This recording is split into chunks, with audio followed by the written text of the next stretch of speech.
той стороны будет Халдария, Мустав здание вот такого же размера. Там будет наверху гостиница для машин, кто приезжает сюда.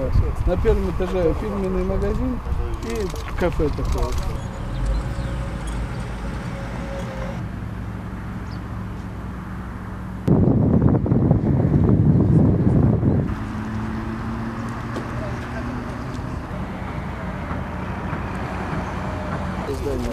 Рядом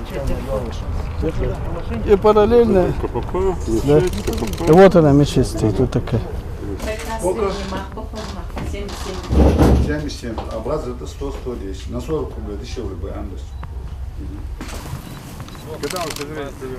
Коцебай. Выдержит все это? Выдержит. Ну, по погоде нормально в этом? Нормально. А? Ну,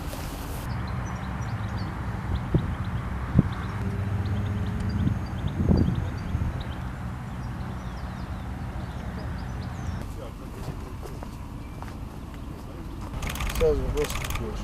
Видно, что вырастет наш питомник.